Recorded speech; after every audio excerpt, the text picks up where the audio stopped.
Hello, everyone. Welcome to our first panel in the second National Congress on Arbitration and Public Entities. It's a pleasure to Segundo be Congresso Brasileiro de Arbitragem na Administração Pública. Vamos receber grandes palestrantes esta manhã. Wendy Miles, ela é Queen's Counsel, advogada da rainha, Barrister em Londres, e ela foi nomeada para o painel de árbitros do ICCID. Ela já tem 25 anos de experiência em resolução de controvérsias. Muito obrigada, Wendy. Muito obrigado, Wendy, por aceitar o nosso convite. E também esta manhã nós temos conosco o Dr. André Luiz Monteiro. Ele é advogado que atua tanto no Brasil como no Reino Unido. Ele tem um doutorado da Pontifícia Universidade Católica de São Paulo e é acadêmico visitante da Escola de Arbitragem Internacional do Queen Mary, da Universidade de Londres. E agora vamos então prosseguir com nossa conferência internacional. Vamos falar agora sobre transparência na arbitragem de investimento. Wendy, muito obrigado. E agora você tem a palavra. Muito obrigada.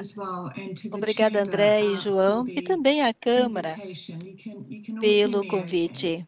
Espero que vocês consigam me ouvir bem. Excelente. Muito bem.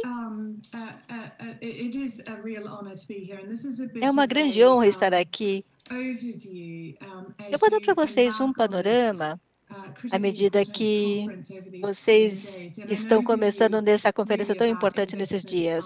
E vamos falar então sobre arbitragem e de investimento e também as entidades públicas da arbitragem brasileira. E vamos começar com uma reiteração, porque eu acho que há um item que nós sempre esquecemos, que a arbitragem é uma resolução de controvérsias. É sobre isso de que se trata. É um mecanismo para isso, para a resolução de controvérsias, é uma alternativa ao contencioso judicial natural. Mas, basicamente, é um mecanismo de resolução de controvérsias. E existe uma convenção sobre reconhecimento e execução de sentenças arbitrais estrangeiras, ou como nós chamamos também de Convenção da Arbitragem de Nova York, a Convenção de Nova York, que é um instrumento que potencializa a arbitragem internacional. Ela dá à arbitragem internacional um superpoder. E essa convenção entrou em vigor em 1958. Depois, a partir de março deste ano, 167 Estados-partes fazem parte dessa convenção, e isso inclui 164 dos 193 membros das Nações Unidas. E desde junho de 2002, como todos vocês sabem, o Brasil faz parte desses países, 167 países. E somente 30 Estados-membros das Nações Unidas não adotaram a Convenção de Nova York. É por isso que ela é tão poderosa. A Convenção garante, então, uma sentença arbitral emitida em qualquer outro estado para que ela possa ser livremente executada através do judiciário de qualquer outro estado contratante. E há somente 7 exceções, que é a incapacidade da parte, falta de aviso adequado ou devido ao excesso de mandato, problemas com formação do tribunal e suspensão da sentença arbitral, ou também a sua anulação, ou também o objeto da sentença que não pode ser resolvida por arbitragem, ou também a sua aplicação quando ela é contrária à política pública. E o limite é bastante tênue. E o Estado-membro... Bom, isso também é o que dá a arbitragem internacional como mecanismo, esse superpoder. Então, quando a lei de arbitragem brasileira foi promulgada em 1996, então o Brasil pôde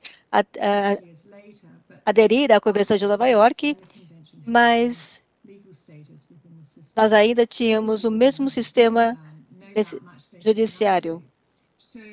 Bom, você deve saber disso melhor do que eu. Então, a lei exige, claro, como grande parte dos estatutos de arbitragem, que a sentença arbitral seja reconhecida no Brasil segundo os os tratados que estão vigentes no sistema jurídico nacional. E também há reservas da Convenção de Nova York, uma delas é a reciprocidade e outra em relação à comercialidade. Mas o Brasil não assumiu nenhuma delas e aceitou uma ampla obrigação somente de reconhecer e aplicar os acordos arbitrais da Convenção de Nova York no sistema judiciário brasileiro. Agora, em relação à arbitragem de investimentos, bom, colocando isso de forma simples, a arbitragem de investimento é o uso do mecanismo de arbitragem para solucionar uma disputa de investimento. E, por definição, normalmente isso envolve uma controvérsia entre entidades estados e entidades públicas e também investidores privados não públicos. Então, existem amplamente 4 instrumentos legais e em controvérsias entre estados, e essa disputa normalmente se aplica em 3 instrumentos básicos: a legislação de investimento, os contratos de investimento e os tratados de investimento bilaterais e multilaterais. Então, falando novamente do contrato de investimentos e também esses tratados de investimento bilateral e multilateral.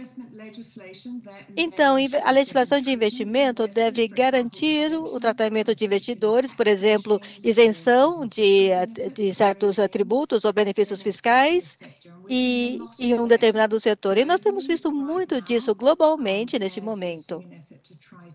Também vemos uma mobilização de investimento, em particular para setores de energia ou energia renovável. Mas isso também pode ser revogado por alguns países. Em relação aos contratos de investimento, esse aqui, na verdade, constitui o ponto principal na parte de arbitragem. E isso pode envolver recursos naturais e também contratos de concessão, também contratos de compartilhamento de produção, como, por exemplo, para a indústria. E nesses contratos, investidores podem receber certa proteção ou benefício em troca por investimento e exploração dos recursos naturais do Estado. Então, esses contratos de investimento podem proteger os investidores de mudanças e também pode haver mudança da legislação de investimentos. Isso pode defender os seus interesses. Por exemplo, nas cláusulas de estabilização tributária. E também temos tratados de investimento que podem ser bilaterais ou multilaterais entre duas partes ou mais, e também é um instrumento de direito internacional que, em geral, é para incentivar a atrair e também promover o investimento estrangeiro. Normalmente incluem proteção para os investidores contra determinadas ações do Estado anfitrião. Então, mais recentemente, nós temos exemplos de tratados multilaterais, incluindo o CETRA, que é o Acordo de Comércio Canadense, também o Acordo Abrangente e Progressivo de Parceria Transpacífico, que é entre o Chile e Nova Zelândia, que é o CPTPP, e também a Parceria Transatlântica de Comércio e Investimento, que é o TIP. Bom, esses são os tipos de acordos multilaterais modernos que nós estamos vendo em negociação, e os investimentos, a legislação, contratos e tratados de investimento são todos aplicados por meio de disposições vinculantes de resolução de controvérsia. Isso pode ocorrer no Judiciário Nacional ou também na arbitragem internacional. Então, a arbitragem internacional, seja em relação à legislação, contrato ou tratado, ela pode ser ad hoc ou também administrada por uma instituição arbitral. Uma dessas instituições, é claro, o Centro Internacional para a Resolução de Controvérsias sobre Investimentos, o ICSID. Ele é dedicado à resolução de disputas de investimentos internacionais e é selecionado pelos estados como um fórum para a resolução de controvérsias investidor-estado na maioria dos tratados internacionais de investimento e também em relação a várias leis de contratos de investimento.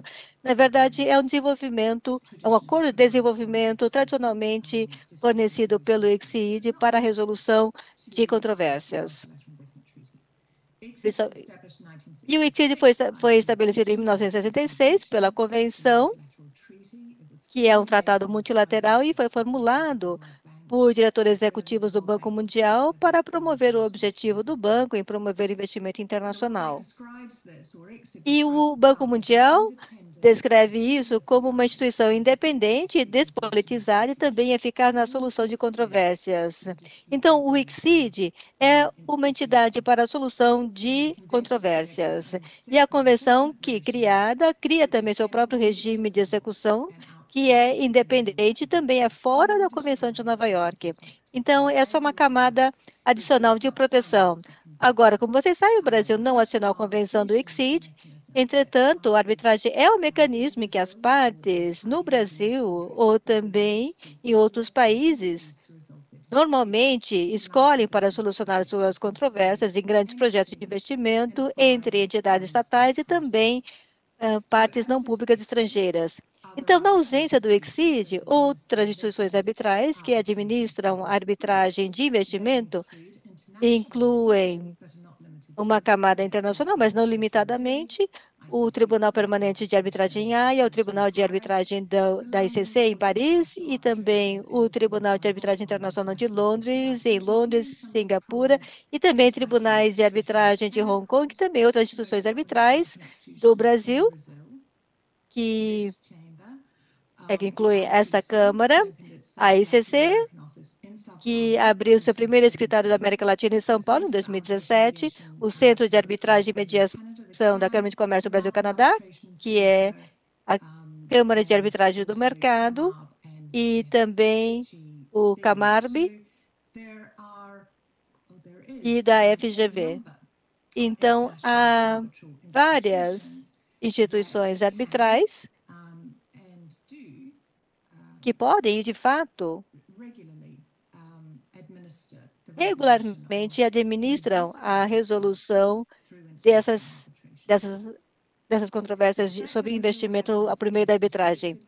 Então, o fato de o Brasil não ter assinado tratados internacionais multilaterais e tal, não significa que as partes de investidores brasileiros não estejam envolvidos em controvérsias de investimento, e elas resolvem normalmente isso por arbitragem e podem recorrer a essas instituições. Então, como controvérsias, por definição, envolvem o Estado ou uma entidade estatal que buscam um consenso em questões sensíveis em relação à arbitrabilidade e também em situações em que o Estado não consegue chegar a uma solução. E o que é importante também é a transparência, a confidencialidade nessa arbitragem, também na seleção dos árbitros, da mesma forma que também a lei é aplicável e as medidas provisórias e o devido processo. E cada uma dessas partes deve ser explorada com mais detalhe através dos 4 painéis que vocês vão ver nesses dias. E é muito importante em relação às partes estatais envolvidas e também às outras entidades. Agora, considerando o contexto da arbitragem de investimento, é extremamente importante que a proteção ou as proteções estejam sendo aplicadas para manter o investimento fluindo. Isso significa que nós temos que ter legislações como outros instrumentos para isso. E o Brasil, como a nona economia do país, um PIB de quase 2 trilhões de dólares, também o investimento nisso tem que ser importante, da mesma forma como qualquer outro estado. E também o Brasil estava saindo de uma recessão, e também, mesmo antes da Covid, conseguia solucionar problemas da economia global em um território incerto, como nós sabemos hoje. Então, em 2019, na pré-Covid, o FMI previu que a economia brasileira iria contrair aproximadamente 5,1% em 2020, e, de acordo com um relatório publicado pela Deloitte em 2015, durante o auge da recessão, o investimento estrangeiro no Brasil caiu 23% em relação a 2014. Em 2016, ele aumentou ligeiramente, mas depois caiu novamente em 2017. E os investimentos continuaram crescendo a partir de 2018, mas estavam fora do pico de 101,2 bilhões de 2011. Então, do ponto de vista do mercado estrangeiro, olhando para o Brasil como um mercado emergente, o país apresentava uma contrapartida de risco-recompensa. Havia instabilidade política e também uma dependência de commodities que tornaram o país ainda mais arriscado para mercados desenvolvidos, e o país é muito conhecido pelos recursos naturais, como, por exemplo, também minério de ferro e também a produção de volume de etanol em comparado à AESA e Europa junto. Então, aqui existe uma grande abundância de recursos naturais. E o Brasil também tem uma grande variedade de bens industriais, também de consumo, e também fornecedor-chave para mercados de matéria-prima como China, Estados Unidos e Argentina, estando entre os 3 principais destinos de exportação. E tudo isso requer um contínuo investimento. As etapas para essa estabilização fiscal e liberalização da economia na década de 90, que na época incluiu também a lei de arbitragem brasileira e também, talvez, a Convenção de Nova York, o Brasil se tornou uma economia de primeira linha no setor tecnológico crescente, e depois o foco começou a reduzir sua dependência de commodities. E com o crescente setor tecnológico e também crescentes gastos para melhorar a infraestrutura, tudo isso forneceu oportunidades para os investimentos estrangeiros. Mas ainda há riscos que estão associados à instabilidade política e também ao legado dos escândalos de corrupção de 2015 e 2016. Então, o clima de investimento do Brasil ainda continua sendo esse compromisso de risco e recompensa. Agora, no curso normal da situação, e considerando esse panorama, seria interessante contribuir no mesmo meio para a estratégia de investimento estrangeiro no médio e longo prazo, se não fosse por dois fatos: a Covid e a mudança climática. Esses são dois fatores incontroláveis que têm tido um impacto muito forte também de longo alcance na economia global. E os cientistas ligaram ao cruzamento de novas pandemias entre as espécies à perda de biodiversidade. E a mudança climática, por sua vez, também contribui para essa perda de biodiversidade. E o dinheiro público hoje tem acesso mundialmente para sustentar os efeitos econômicos potencialmente devastadores da pandemia.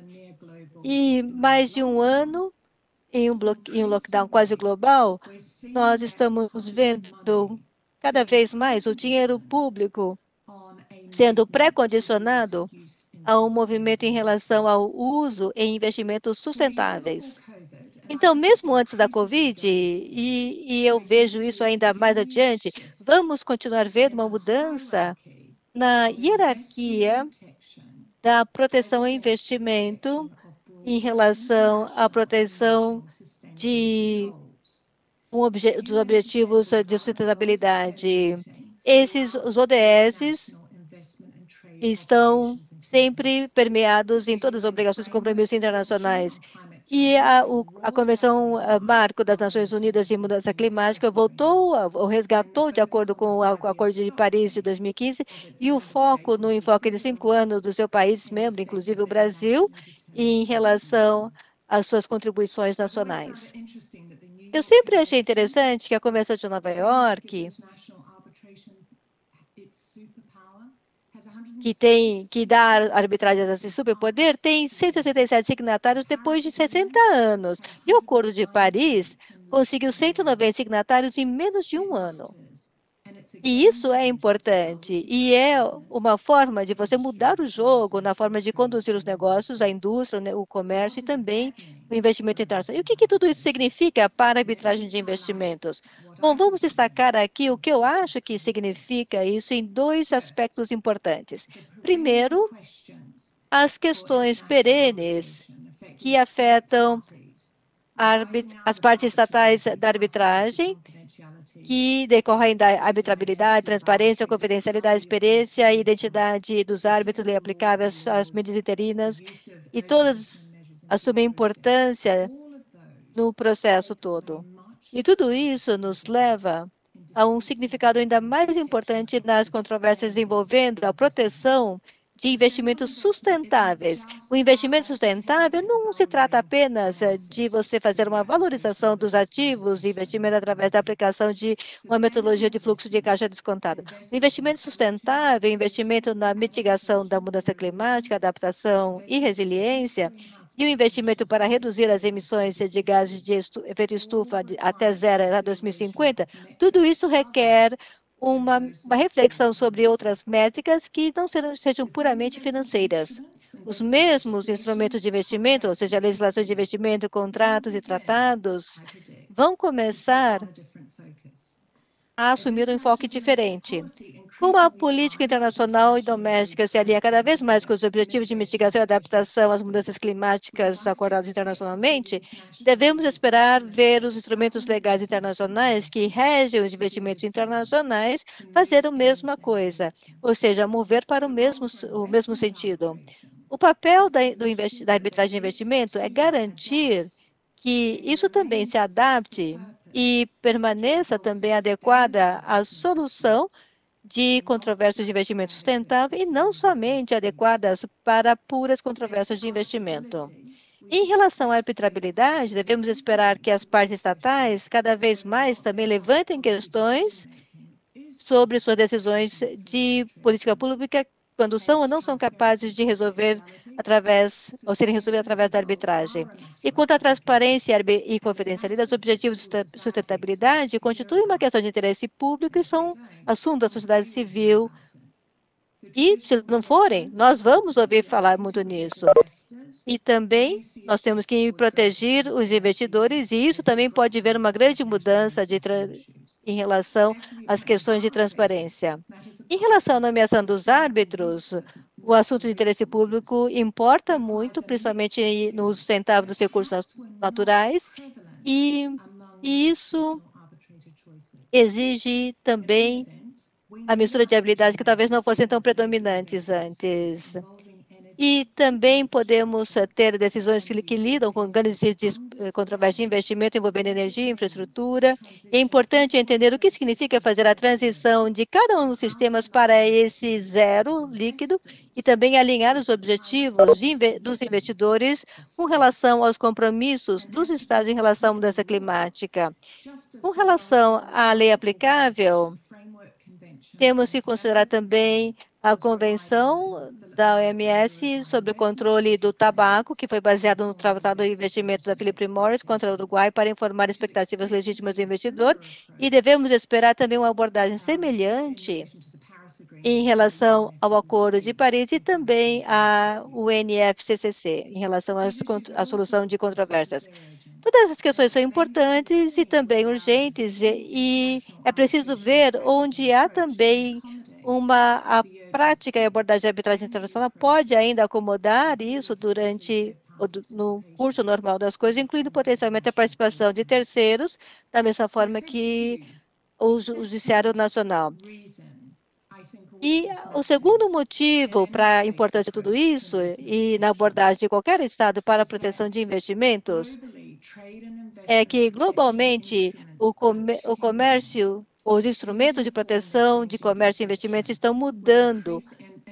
E, especificamente, os tratados estão mudando. Temos visto cada vez mais os Estados incluírem proteções ambientais e de sustentabilidade, também limitações à proteção de investimentos que estão codificados nesses instrumentos internacionais.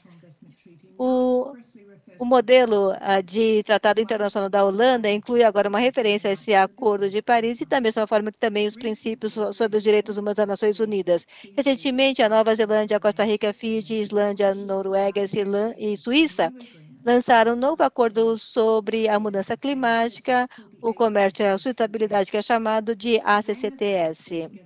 E o objetivo disso é reunir alguns dos elementos interrelacionados com as agendas de mudança climática, do comércio e desenvolvimento sustentável, e reconhece também a necessidade urgente dos países de aumentar as suas ações nesse sentido. Eles acham que as negociadoras, de acordo com esse ACCTS, consideram que as políticas, práticas e regras comerciais têm um papel interrelacionado em relação a essas agendas e elas precisam mostrar como isso pode ser aplicado mutuamente. Então, a intenção, uma vez chegando ao acordo, é ter outros Estados-membros aderindo a esse acordo. E alguma das coisas que eles buscam, por exemplo, é a remoção de tarifas sobre mercadorias ambientais e serviços, e também eliminar também subsídios a combustível fóssil, e também implementar um programa de etiqueta verde voluntário. Então, com esse acordo em negociação está progredindo bem, mas isso também mostra uma mudança e espero ver uma aceleração em relação aos estados e também abordagem intraestatal para que isso também seja em vigor nos próximos anos.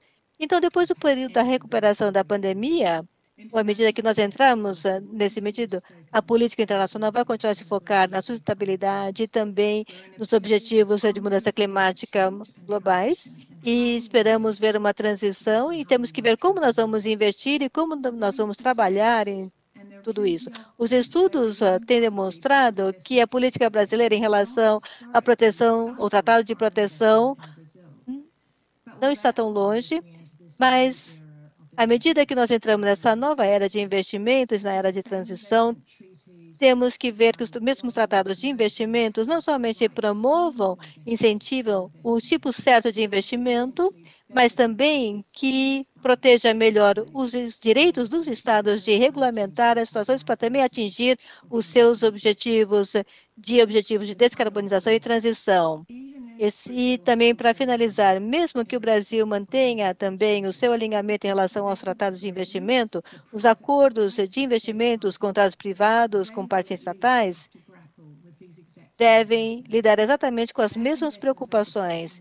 E, à medida que a arbitragem de investimentos constitui um mecanismo de uso para resolver essas questões, então, ela deve também garantir que esse mecanismo, de fato, esteja usado para esse mesmo propósito nessa época inédita para investimento e também para a humanidade.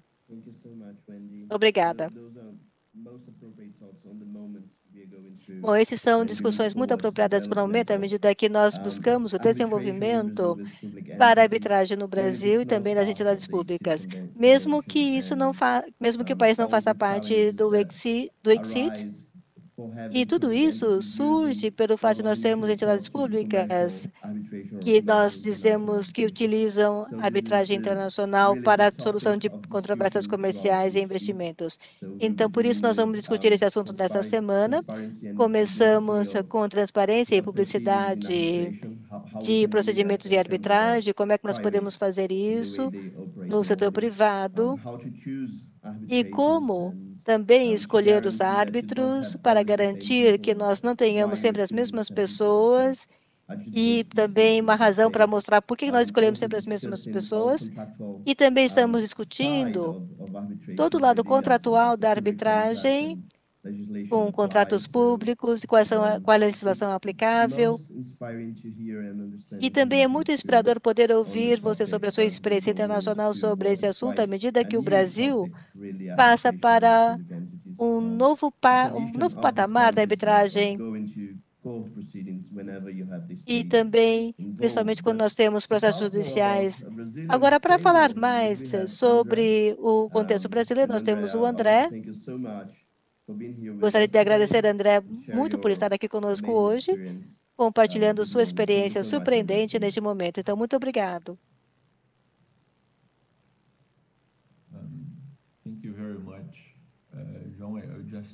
Muito obrigado, João. Eu vou falar algumas palavras em inglês para Wendy. Muito obrigado, Wendy, por suas reflexões, os meus amigos, meus colegas, e essa foi uma lição memorável de alguém que está no topo de qualquer lista de árbitros, tanto no nível internacional como também da arbitragem internacional e também de investimentos, ou arbitragem de investimento. E você trouxe a importância do investimento para os países em desenvolvimento, e isso está ligado com o investimento sustentável. E também eu gostaria de falar que o Brasil está alinhado em relação aos tratados de investimento. E se nós ficarmos muito rígidos, nós vamos ficar engessados nessa área de transição.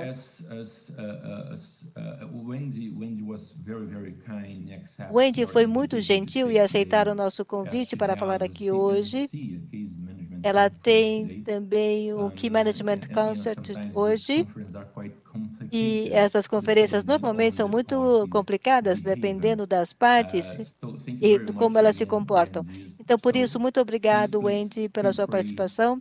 Fique à vontade para desconectar a qualquer momento. Nós vamos compreender completamente e espero que nós possamos nos ver em breve. A última vez foi em 2019, né? Mas muito obrigado. Então, agora eu vou passar para o português. Posso passar para o português, João? Por favor, André, você tem a palavra e tem os nossos agradecimentos pela gentileza. Pode voltar ao idioma de Camões e Machado de Assis, por favor. Então, vamos voltar ao idioma de Camões e Machado de Assis. Bom, primeiramente eu queria agradecer muito a escola da AGU, na pessoa da Rita Dias Nolasco, que eu admiro muito há mais de 10 anos, e também da Câmara de Conciliação, Mediação e Arbitragem da Ciesp-Fiesp, na pessoa do João Lessa, meu querido amigo, fazendo um excelente trabalho à frente da Câmara, e um desbravador de fronteiras também. Parabéns a todos os organizadores, Marco Aurélio Peixoto, Paula Budi, ao ministro Cidinho Sanches, todos de parabéns. Também queria agradecer a dois amigos que eu conversei antes do evento, o Sérgio Nelson Mannheimer e Guilherme Recena Costa. As conversas com eles foram muito positivas, muito importantes para separar o que eu acredito que seja interessante para esse momento, para esse público, a partir do que a Wendy disse. A Rita Nolasco me pediu para falar em 20 minutos, mais ou menos, em português, alguns comentários a respeito do tema que a Wendy trouxe. Bom, como o João mesmo disse, o tema da arbitragem de investimento não é um tema comum no Brasil, mas é um tema que a gente pode enfrentar sob essa perspectiva, né? É também um mecanismo de solução de conflitos em que há o Estado. E nós temos um mecanismo de solução de conflitos em que há o Estado, que é a arbitragem feita com a administração pública. Bom, e talvez a gente possa fazer uns comparativos e, no final, alcançar aquilo que a Wendy falou sobre os novos tipos de investimento e se a gente no Brasil está talvez preparado para isso, né? Eu queria dizer,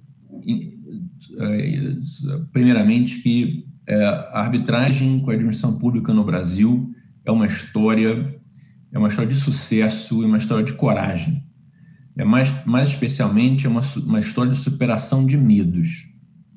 E essa história foi construída por alguns personagens, advogados públicos, advogados privados, árbitros, câmaras de arbitragem e também o Poder Judiciário, todos desempenhando muito bem o seu papel. É importante dizer que essa história da administração, da arbitragem da administração pública, não é um debate que se limita a método de resolução de conflitos.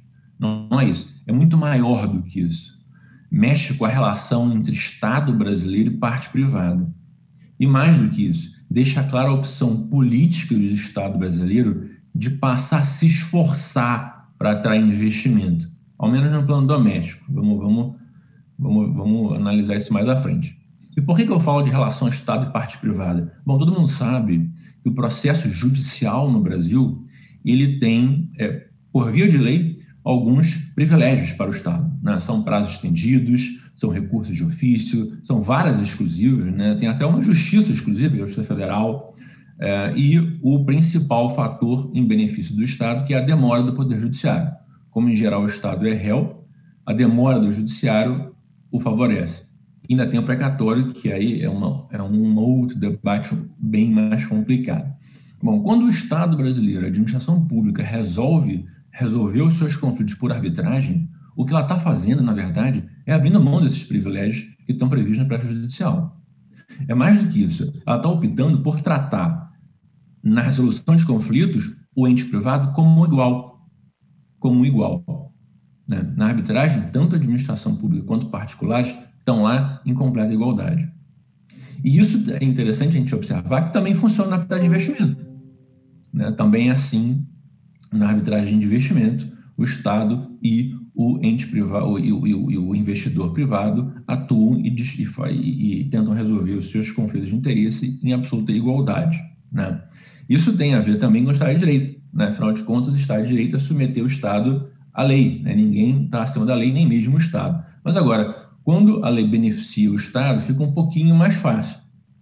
Quando ela não beneficia, quando ela trata o Estado e particulares de maneira absolutamente equânime, aí sim o Estado de Direito se realiza, se concretiza. E isso que a gente tem visto com as arbitragens envolvendo a administração pública. São partes, ente público e ente privado em absoluta igualdade de condições para resolver os seus conflitos. Essa opção por arbitragem e administração pública, como eu disse, é uma decisão do Estado por atrair investimento privado. Né? A arbitragem da administração pública mostra que o Estado brasileiro se convenceu de que precisa atrair investimento privado. E o jeito certo de fazer isso é esse, oferecendo um mecanismo de solução de conflitos que os coloquem em pé de igualdade, utilizando as mesmas armas. Né? É uma vitória do Brasil, é uma vitória da administração pública, é uma vitória dos investidores privados, é uma vitória da comunidade arbitral. É claro que esse caminho vitorioso, ele passou por um enfrentamento de muitos medos, e muitos deles foram vencidos. Ainda há outros a serem enfrentados e vencidos, e a gente está no caminho de vencê-los. Né? Pensou-se em primeiro lugar, vamos pensar que medos a gente já venceu, né? Pensou-se em primeiro lugar, e eu lembro dessa discussão, que os advogados públicos não conseguiriam atuar bem pelo Estado na arbitragem. Não seriam capazes de faltar estruturas, não seriam acostumados, né? Total engano. Os advogados públicos brasileiros mostraram e vêm mostrando não só muita competência e dedicação, como são absolutamente flexíveis para defender o Estado brasileiro também em arbitragem. Então, esse medo vencido e abandonado. Novamente, a arbitragem de investimento serve de exemplo. Na arbitragem de investimento, os estados boa parte dos estados usam a própria procuradoria para se defender a arbitragem de investimento. Né? Por exemplo, Espanha, Itália e Suíça, quando vão para a arbitragem de investimento, usam a própria procuradoria.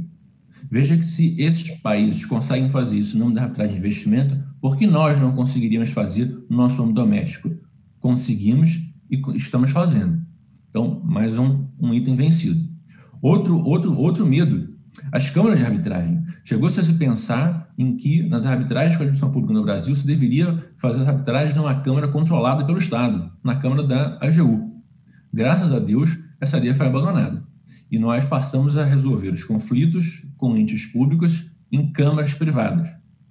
Na Câmara da Ciesp, na Câmara CBC, na CCI, até mesmo na CCI, que não é uma Câmara brasileira. Acertamos mais uma vez. E, de novo, a arbitragem de investimento serve de exemplo. Na arbitragem de investimento, pelo menos aquelas sujeitas à Convenção de Washington, quem administra o procedimento é o ICSID.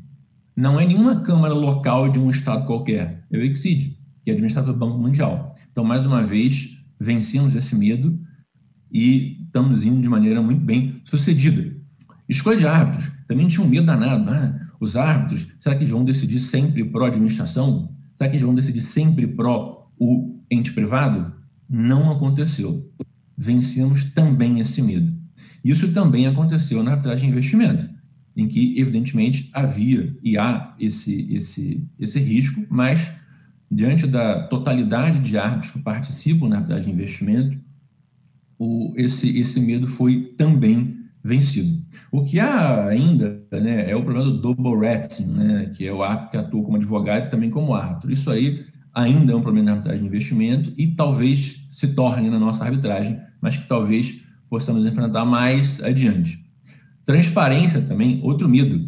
Como levar a administração pública para a arbitragem, se na arbitragem é confidencial? Então, temos que transformar a arbitragem em algo público. Temos que dar transparência às arbitragens. Como vamos dar transparência às arbitragens? Será que precisa convidar todo mundo, a população, para uma audiência arbitral? Será que isso é necessário? Tivemos esse medo e vencemos esse medo também, né? Sem traumas. Disponibilizamos as decisões online, algumas vezes dispersas também, exatamente como acontece em algumas arbitragens de investimento. Algumas delas têm uma publicidade absoluta, em casos até que a audiência é transmitida pelo YouTube. Se vocês forem no canal no YouTube do ICSID, vocês vão poder ver lá várias audiências lá. Outras não, outras são disponibilizados apenas documentos, são apenas disponibilizadas decisões e algumas vezes as peças, mas nunca os documentos. E nós traçamos esse caminho, né? Nós disponibilizamos as decisões, algumas vezes as peças, mas não disponibilizamos os documentos. Esse é o meio termo que nós encontramos e fomos bem-sucedidos. Não é preciso mais, não é preciso menos, esse é um bom meio termo e vencemos mais uma vez esse medo. Agora, tem medos a vencer.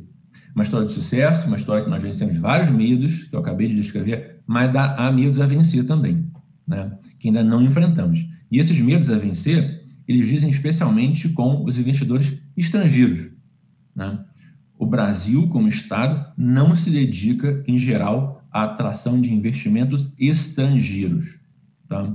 Há uma noção no Brasil, no meu ponto de vista equivocada, de que o Brasil não precisa de celebrar tratados bilaterais de investimento, tratados unilaterais de investimento, aderir à Convenção de Washington, não precisa para atrair investimento estrangeiro. Bom, me parece que essa é uma conclusão um pouco superficial, porque a discussão não é se precisa ou não precisa para atrair investimento. O Brasil é um país enorme, com um PIB enorme, ele sempre vai atrair. Não é esse o debate. O debate é a que custo se atrai. Esse é o debate. Como reduzir o custo do investimento no Brasil? Esse é o debate. Né? Não é se sim ou não, atrai ou não. Não é isso. Atrair vai atrair. O ponto é a que custo a gente tem atraído. Né?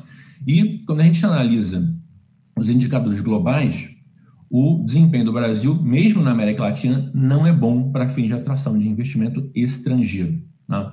Então, o ranking de 2021 do Milken Institute, que traça os países mais atrativos para investimento estrangeiro, coloca Chile, Uruguai, México, Panamá e Costa Rica na frente do Brasil. O índice da OCDE, que compara investimento direto estrangeiro com produto interno bruto, coloca Colômbia, Uruguai, Chile, Peru e Costa Rica na frente do Brasil. Né? As agências de classificação de risco, Fitch, Standard & Poor's e Moody's, colocam Uruguai, México, Panamá, Colômbia e Peru na frente do Brasil. O Brasil só ganha de Argentina, Bolívia, Venezuela e Equador. Não é à toa que Bolívia, Equador e Venezuela não fazem mais parte do ICSID e têm, inclusive, denunciado alguns tratados bilaterais de investimento. Não é à toa. Isso não acontece à toa. Eles não estão lá embaixo nesse ranking à toa. E nós, no Brasil, nós podemos, se enfrentarmos, se decidirmos enfrentarmos também esse desafio, podemos subir um pouquinho mais nesse ranking. E esses são os desafios que a gente tem que enfrentar. Então, por exemplo, nas arbitragens com a administração pública brasileira, a gente, em geral, isso tem previsto na legislação, cede no Brasil obrigatoriamente. Não é necessário, não tem sentido uma lei obrigar que a sede seja no Brasil. Se as partes chegarem, Estado, ente público e investidor privado, a essa conclusão de que o melhor a sede no Brasil, que seja no Brasil. Não é necessário uma lei impondo isso. Em arbitragem de ICSID, em geral, quer dizer, em arbitragem de ICSID não existe o conceito de sede de arbitragem, mas a arbitragem de investimento não ICSID, sujeitas às regras da UNCITRAL ou a DOC, em que há sede de arbitragem. Então, são estados, Peru, Colômbia, Venezuela, Argentina, só para falar dos latino-americanos, nessas arbitragens de investimento em que a sede é fixada fora. Washington, Paris e Londres são as três principais para a arbitragem de investimento sujeitas às regras da UNCITRAL e a arbitragem ad hoc. Então, por que a gente tem que criar uma legislação impondo a sede no Brasil? Não é necessário. Isso a gente precisa vencer. Outra coisa, custas. Algumas legislações setoriais no Brasil impõem que o privado, a parte privada, antecipe as custas da arbitragem. Também não é necessário. Nós temos, de novo, o medo de achar que a administração é incapaz de adiantar esse valor. Não é verdade. E, de novo, a arbitragem de investimento serve de exemplo. Em arbitragem de investimento, os estados antecipam também, assim como o particular, as custas da arbitragem.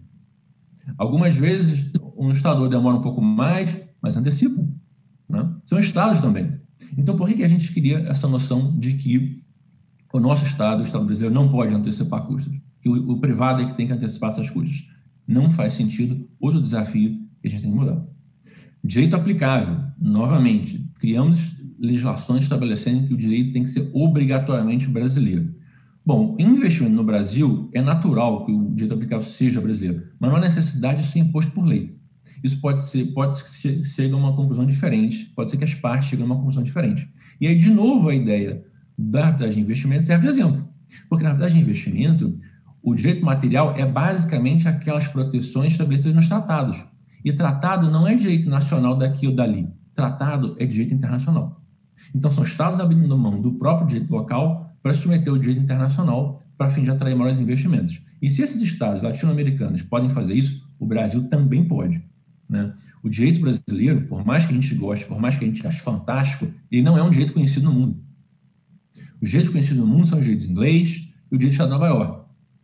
O direito suíço também. E é só. O direito brasileiro, quando você impõe ele não ajuda na atração de investimentos. Então, por que impor isso na lei? Talvez seja melhor que as partes negociem e cheguem a uma conclusão, que de repente o direito brasileiro é mais adequado mesmo. Talvez não, né? Não me parece que essa imposição seja o mais adequado. Mesma coisa a imposição do idioma português. Em arbitragem de investimento, normalmente as arbitragens são bilíngues. E eu dou como exemplo, novamente, países latino-americanos, Chile, Peru e Colômbia, que fazem arbitragem de investimento em inglês e em espanhol. Então, também, a exigência das arbitragens com a administração pública brasileira serem em português também serve de um fator pouco atrativo para o investidor estrangeiro. E veja, é pouco atrativo, não é porque o investidor estrangeiro não fala português, não é isso. É porque se você impõe o idioma português e também impõe o direito brasileiro, você, no fundo, limita a possibilidade de escolha de árbitros. Qual é o árbitro que entende direito brasileiro e fala português? Só o árbitro brasileiro. Talvez os portugueses, mas só. Isso não é atrativo para um investidor estrangeiro. Outra coisa, execução. Temos o problema do precatório no Brasil, né? Se o Estado, por acaso, se sagrar vencido, a execução precisa ser por via precatória. Bom, isso também não é muito atrativo. E aí, de novo, a arbitragem de investimento nos dá um ótimo exemplo. Como é que funciona a arbitragem de investimento? Se, eventualmente, o Estado se sagrar vencido, ótimo, né? Se eventualmente o Estado perder a arbitragem, os Estados cumprem a condenação na hora e pagam. Né? Pagam. Não tem regime de precatório, não tem execução, não tem nada. Os estados pagam as condenações. E por que pagam? Porque no regime de liquidez, se você não pagar uma condenação, o Banco Mundial para de conceder financiamento.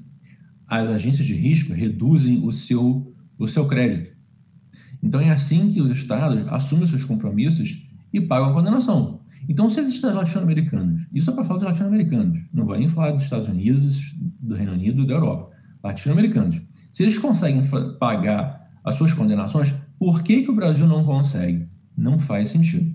Talvez uma ideia é a criação de um fundo com recursos para pagar eventuais derrotas do Estado. Evidentemente que há discussões super complexas a esse respeito, porque o precatório é regime constitucional, mas, enfim, temos que debater esse assunto. O que não dá para se acostumar com o que não é atrativo. Isso não é atrativo. E o desafio maior, e foi o que a Wendy focou na apresentação dela.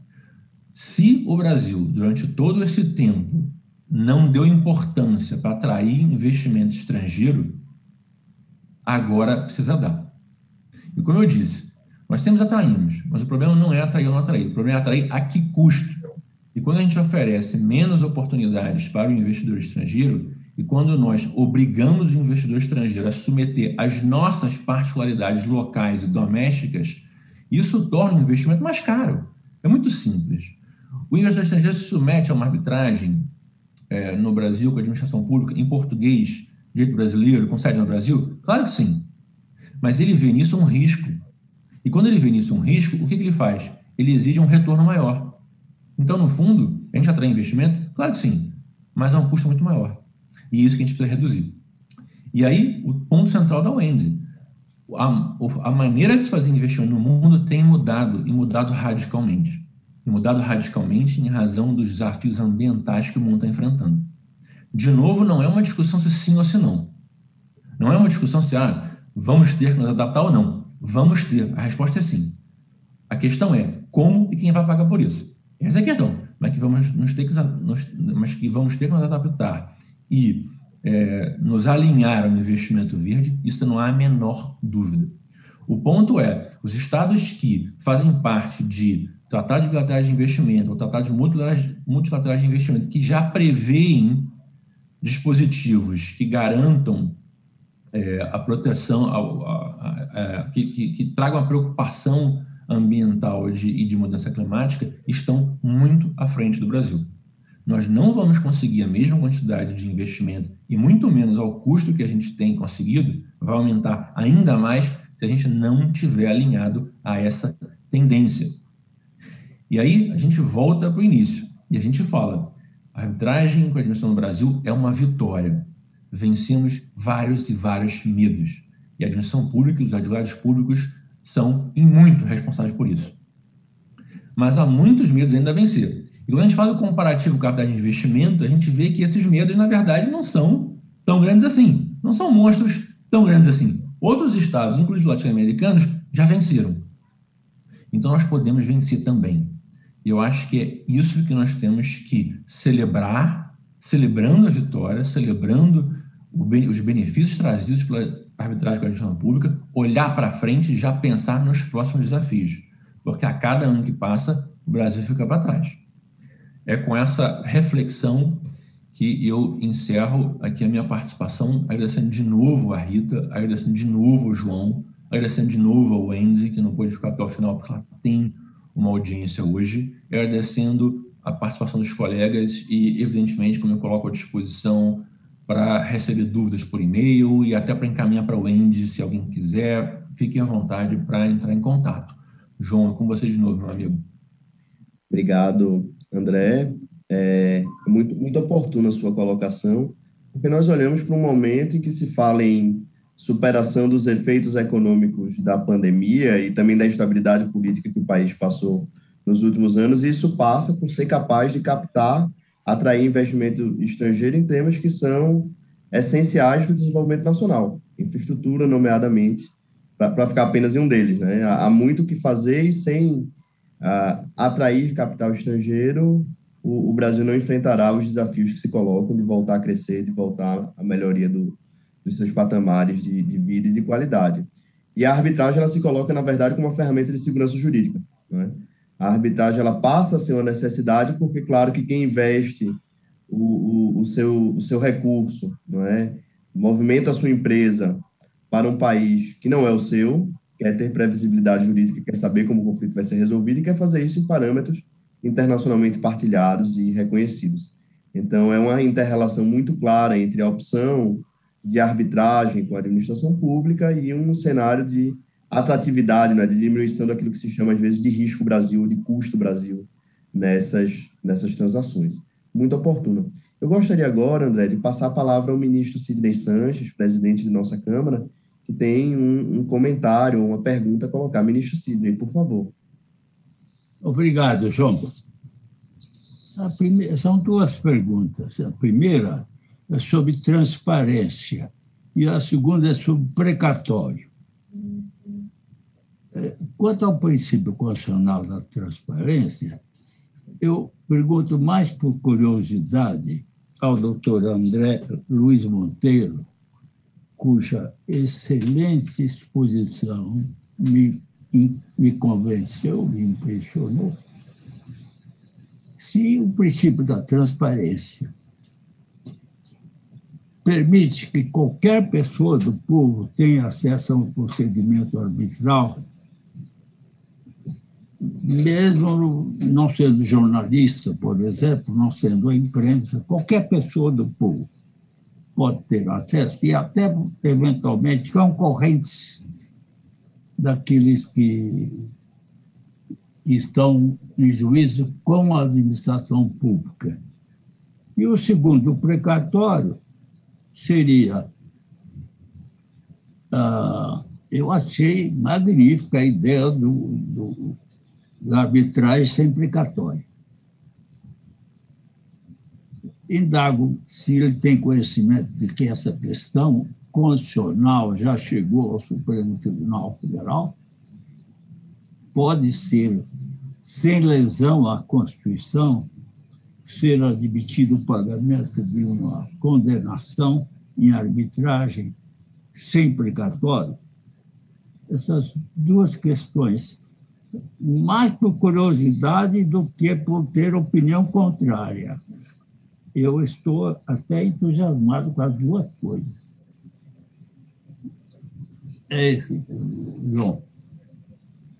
Muito obrigado, ministro. André, o espaço é seu para comentar.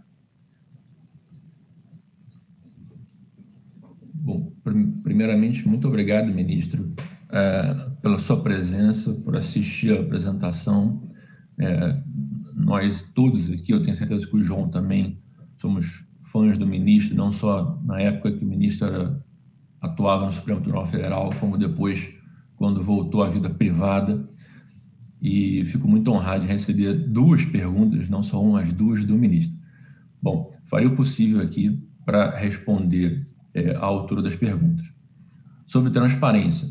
Bom, eu acho que, e vou usar o exemplo da arbitragem de investimento. Como eu disse mais uma vez, nós não temos arbitragem de investimento no Brasil sob o regime do ICSID, mas ainda assim, os desafios que os estados que têm arbitragem de investimento enfrentaram e como eles enfrentaram, nos serve de exemplo de como enfrentar os nossos problemas nas nossas arbitragens com a administração pública.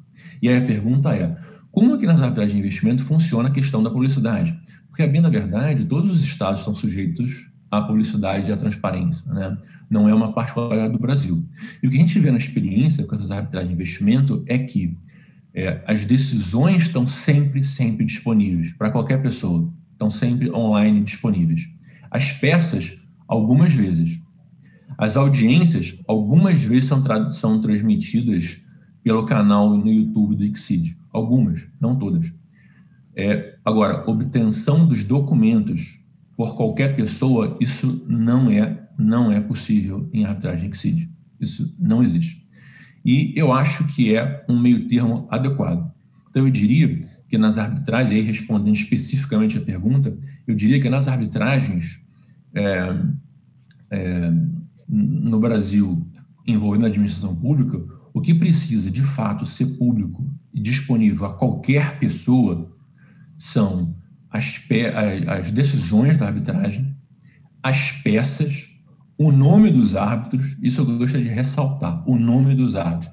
Há um debate, às vezes, no Brasil, de omitir o nome dos árbitros. Não vamos fazer isso.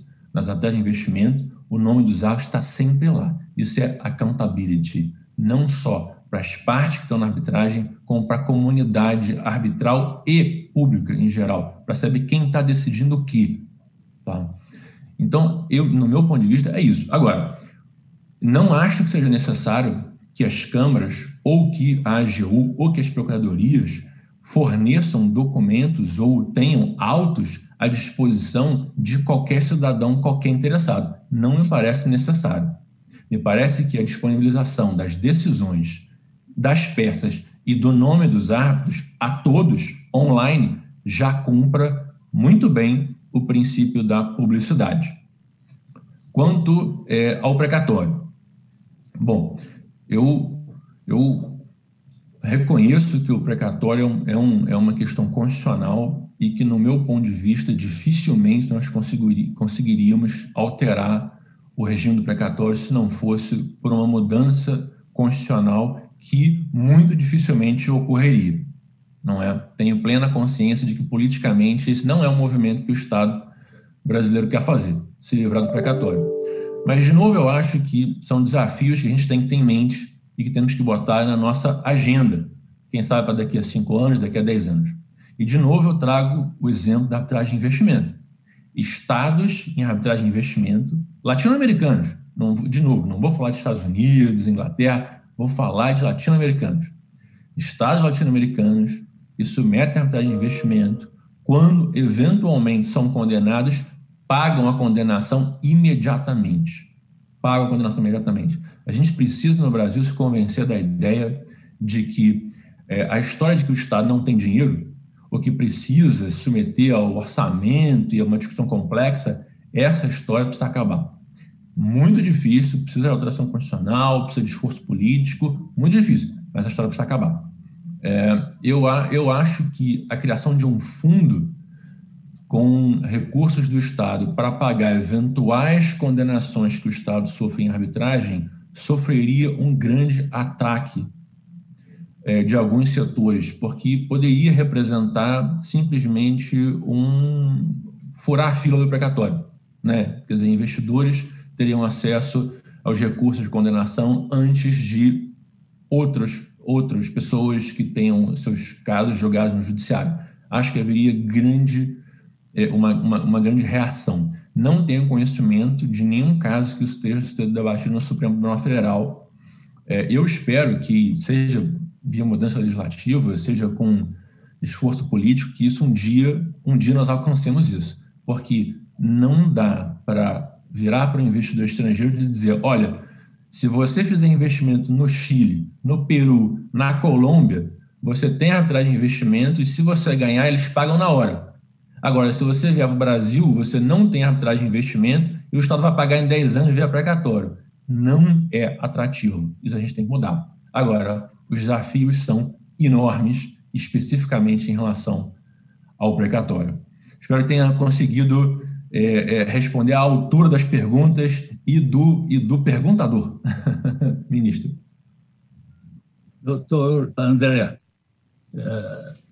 eu gostei muito das suas respostas e já pergunto se, numa outra oportunidade, poderá, no Conselho Jurídico da Fiesp, da qual sou presidente, discorrer sobre esses temas. Não digo quando será a próxima reunião, mas nós fazemos as reuniões mensalmente. Hoje temos uma, então é provável que a próxima já tenha o tema escolhido. Mas, se colocar à disposição para isso, vamos encaixá-lo na primeira oportunidade. Aceita o convite? O ministro está aceitadíssimo em qualquer dia, horário que Vossa Excelência quiser. Tudo bem, muito obrigado. Que coisa boa. André, nós estamos nos aproximando do horário, mas eu queria te ouvir sobre um ponto que é interessante e é relevante aqui no que foi colocado na sua fala, de, digamos assim, melhoria, não é, do ambiente arbitral com meio de suporte, aí, de atrair investimentos, que diz respeito à sede da arbitragem.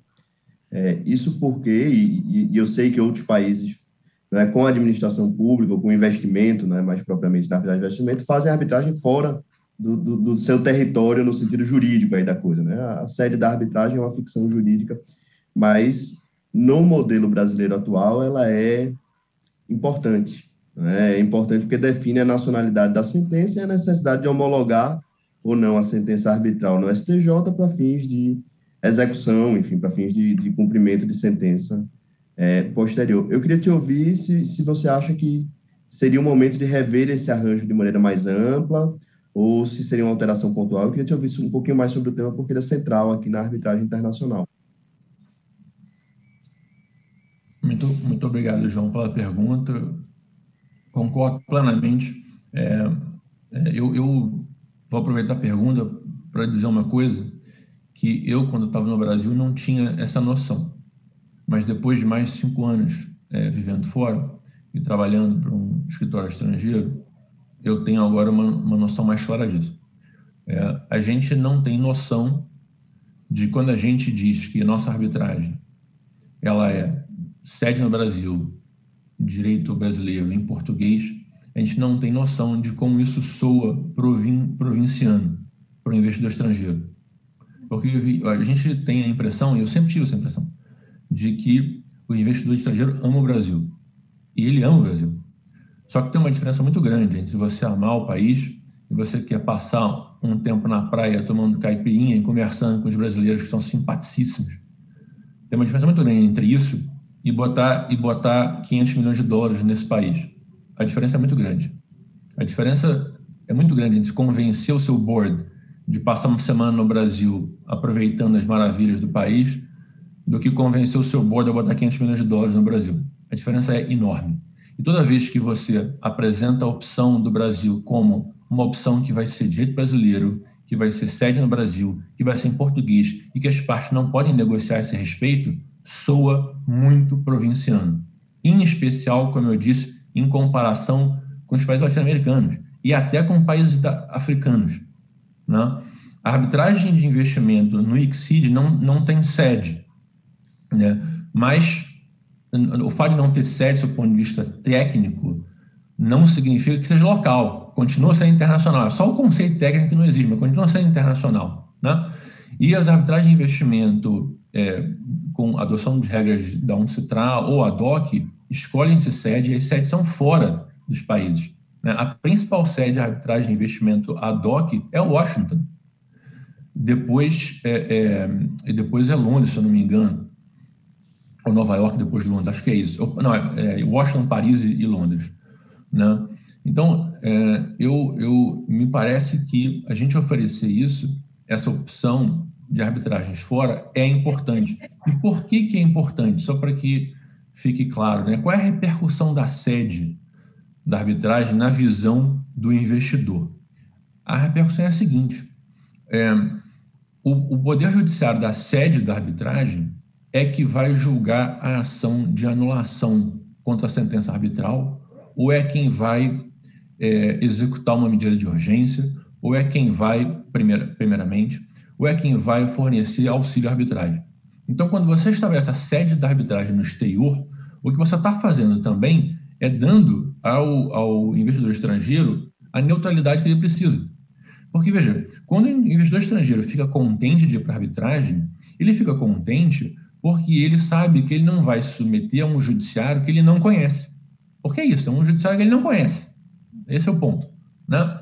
Mas é um judiciário que a outra parte conhece muito bem. Então, ele não se sente confortável, né? Se o desconforto é justo ou não é justo, depende do caso. Mas o fato é, ele não se sente confortável. Então, oferecer uma sede no exterior significa conceder ao investidor estrangeiro neutralidade. Temos um problema, né, em estabelecer a sede no exterior. Como a lei de arbitragem estabelece que, como o João muito bem disse, que a sentença proferida no exterior é sentença estrangeira, precisa ser homologada, você diria para o investidor estrangeiro o seguinte: olha, a gente fixa a sede no exterior, mas aí você depois precisa homologar a sentença no STJ e depois precisa executar via precatório mesmo assim. Então, você está dando, aliás, duas fases. Isso gera um problema. Mas agora, só gera um problema se o Estado não for capaz de cumprir voluntariamente as suas condenações, né? A gente volta ao ponto do precatório, né? Se o Estado brasileiro pudesse oferecer de cumprir voluntariamente as condenações, a gente poderia fixar a sede fora e não teria nenhum problema, porque não precisaria de fazer a execução na prática, né? Então, a gente ofereceria neutralidade e pagamento da espontânea. Tal como, em geral, né, não é sempre, mas em geral acontece com o investidor privado, que não recorre a regime precatório, porque não existe regime precatório para investidor privado. Então é a mesma coisa, né? Eu acho que essas duas coisas caminham juntas, né? Assim, oferecer a sede fora do país é bom, é melhor do que oferecer no país para investidores estrangeiros, novamente estrangeiros, tá? Agora, o pacote só é completo se o Estado puder pagar voluntariamente a condenação. Porque se não puder, aí você tem que homologar e depois ter precatório, quer dizer, duas etapas, fica muito pior até, né? Então, as coisas têm que caminhar juntas para o benefício ser completo, eu ia dizer. Não sei se eu consegui responder direito a sua pergunta, João. Não, acho que era exatamente isso que eu queria te ouvir dentro da proposta apresentada, porque a emenda pode sair pior que o soneto se as coisas não são pensadas em conjunto. né, porque se cria uma nova etapa aí para o enforcement, para a produção de efeitos na ordem jurídica interna brasileira dessa decisão tida por estrangeira pelo próprio direito brasileiro. Eu gostaria de indagar, ministro Sidney, o senhor tem mais alguma consideração? Gostaria de colocar mais alguma coisa nesta mesa nesse momento?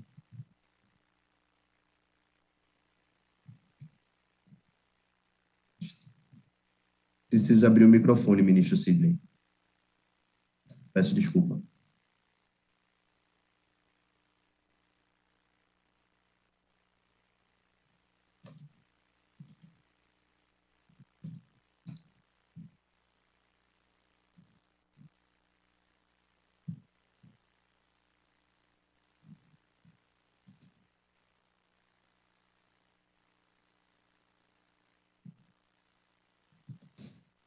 Estamos aqui com a questão com o microfone do ministro Sidney. Enquanto ele ajusta, eu gostaria já de adiantar e convidar a todos para o painel de amanhã. Amanhã nós teremos um painel com o tema precisamente de publicidade na arbitragem. Foi um tema enfrentado ao longo do dia de hoje.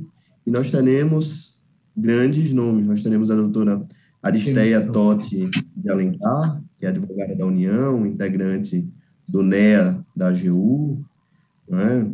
Nós teremos a professora Selma Lemes, conselheira aqui da Câmara de Conciliação, Mediação e Arbitragem, CFF, aliás, uma das fundadoras da Câmara, está com um projeto desde o começo, doutora pela Universidade de São Paulo. Nós teremos o doutor Joaquim de Paiva Muniz, árbitro, advogado. Nós teremos o doutor Gustavo Justina de Oliveira, professor da Universidade de São Paulo, também advogado, árbitro atuante, e teremos o professor Francisco Carrali, professor da PUC São Paulo, membro do CNIL, dos nomes muito conhecidos. Os trabalhos serão mediados pela doutora Débora Visconti, conselheira aqui da Câmara CIESP-FIESP e doutora pela Universidade de São Paulo. Então, fica já, desde logo, o convite para amanhã, 10 da manhã, uma mesa intensa de debate, muito conteúdo sobre publicidade na arbitragem. E agora nós temos o ministro Sidney Sanches. Ministro. Não, só para dizer que hoje eu tenho reunião do Conjur sobre incidência do ICMS sobre o PIS e COFINS. E a reunião começa às 14h30, por isso não vou participar hoje deste evento na segunda parte, mas provavelmente a partir de amanhã voltarei a participar. Mas isso ainda está para ser resolvido. Por hora, eu agradeço a presença de todos e cumprimento os que já se manifestaram. Muito bem, muito obrigado, ministro Sidney, muito obrigado, doutor André Luiz Monteiro, satisfação recebê-lo, e vamos ficando com este primeiro dia de congresso por aqui. Fica o convite para que você participe amanhã às 10 da manhã do próximo painel, que já foi anunciado. Aproveite e siga no YouTube, subscreva o canal da Câmara, assine o sininho, não é? Ative o sininho para receber a notificação na hora em que iniciar a transmissão. Isso vai permitir e facilitar o acesso no dia de amanhã. Muito obrigado a todos, recebam o meu forte abraço. Até amanhã e continuamos com essa semana de grandes debates arbitrais e grandes debates de direito administrativo e temas que dizem respeito ao interesse do país. Um bom dia a todos.